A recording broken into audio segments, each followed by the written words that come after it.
বিশ্বকবি কবিগুরু রবীন্দ্রনাথ ঠাকুরের কথা ও কাহিনী থেকে একটা কবিতা আবৃত্তি করে শোনাচ্ছি। কবিতার নাম মানি। ঔরঙ্গজেব ভারত যাবে করিতেছিল খান খান, মারবপতি কহিল আসি করহ প্রভু অবধান।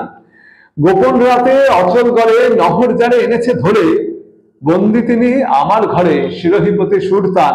কি অভিলাষ তাহার পরে আদেশ মোরে করদান। শুনিয়া কহে ঔরঙ্গজেব কি কথা শুনে অদ্ভুত, এতদিনে কি পড়িল ধরা অশনি ভরা বিদ্যুৎ।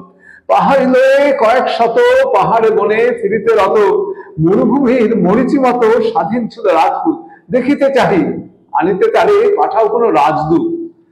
মারোয়ারাজ যশবন্ত কহিলা তবে জোর কর, ক্ষত্রকুল সিংহ শিশু লয়েছে আজি মোর ঘর। বাদশাহ তাহলে দেখিতে চান, বচন আগে করুন দান, কিছুতে কোনো অসম্মান হবে না কভু তারপর। সভায় তবে আপনি তারে আনিব করি সমাধান। ঔরঙ্গজেব কহিল হাসি কেমন কথা কহ আর, প্রবীণ তুমি প্রবল বীর মারোয়াপতি মহারাজ। তোমার মুখে এমন বাণী শুনিয়া মনের চরম মানি। মানির মান করিব হানি, মানিরে শোভে হেন কাজ। কহিল আমি চিন্তা নাহি, আনো তারে সমাজ।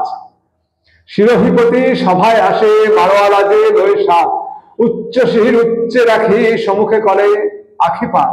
কহিলা সবে বজ্র নাদে সেলাম কর বাচ্চা যাতে। হেলিয়া যশবন্ত কাঁধে কহিলা ধীরে নরনাথ, গুরুজনের চরণ ছাড়া করিবে কারে প্রণিপাত। কহিলা রসে রক্ত আঁখি বাদশাহের অনুচর, শিখাতে পারি কেমনে মাথা লুটায় পরে ভূমিকর। হাসিয়া কহে শিরোহিপতি এমন যেন না হয় মতি, ভয়ের কারে করিব নতি, জানি না কভু ভয় ডর। এতেক বলি দাঁড়ালো রাজ কৃপান করে করি ভর। বাদশাহ ধরি সুরতানেরে বসায় নিল নিজ পাশ। কহিলা বীর ভারত মাঝে বিদেশ পরে তব আস। কহিলা রাজা অচল গড় দেশের সেরা জগৎপর।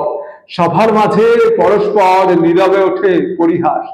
বাদশাহ কহে অচল হয়ে অচল গড়ে করো বাস।